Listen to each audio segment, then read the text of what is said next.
The moment you stop giving and they get upset, that tells you everything. Because anyone who feels entitled to you without effort isn't ready for you. They're used to access without accountability, comfort without contribution, closeness without consistency. Entitlement doesn't announce itself loudly. It hides in assumptions, in the way they expect you to always be available, always understanding, always forgiving, even when they aren't showing up with the same care.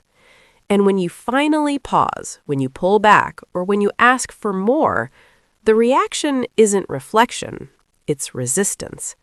That's when the truth shows up. They don't ask themselves, "How have I been showing up?" They ask, "Why did you change? Why are you different?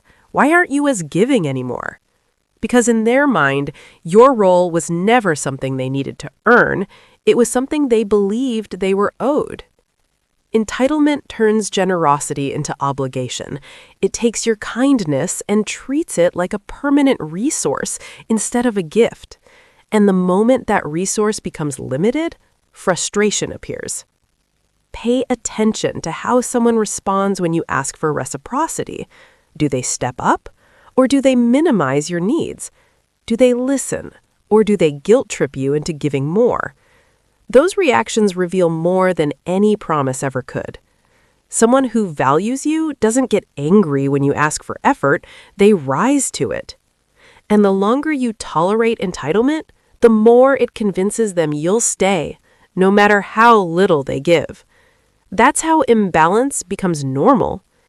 You become the one carrying the emotional weight, making the adjustments, keeping the connection alive. Meanwhile, they stay comfortable, assuming your presence is guaranteed. Entitled people don't prepare for growth. They rely on your tolerance. They count on your empathy to excuse their lack of effort, your patience to cover their inconsistency, your silence to avoid accountability. And when you finally stop filling the gap they've gotten used to, they don't see it as a wake-up call. They see it as betrayal. But understand this clearly. Their reaction isn't about losing you, it's about losing access. So what do you do when someone acts entitled to your time, energy, or presence? First, set clear boundaries. Decide what you will and won't tolerate. Say it calmly. Don't over-explain. Don't justify. Your energy is finite. Protecting it isn't selfish, it's necessary. Second, observe their response. The way someone reacts to your boundaries tells you everything. Do they respect your limits and meet you halfway? Or do they push back, manipulate, or guilt trip you into giving more? Third, stop over-investing. Generosity is a gift, not a duty.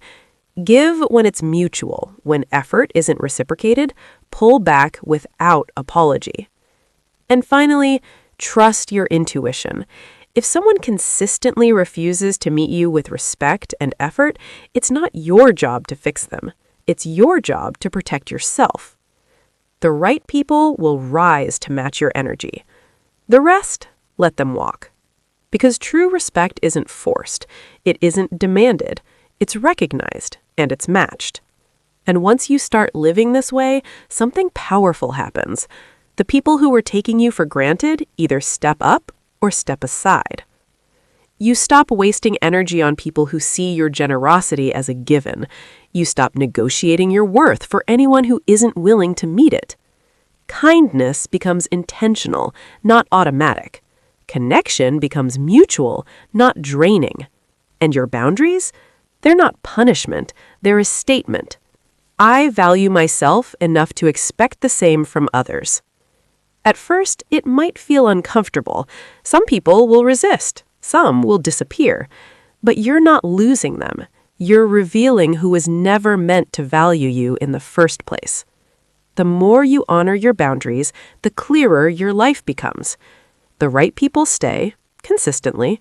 The wrong people fade, quietly. And you finally experience relationships that feel balanced, uplifting, and genuine. You don't have to stop being generous. You just have to stop letting people feel entitled to your presence. That's where respect begins. And that's where your peace starts. If this resonated with you, like, share, comment, and subscribe.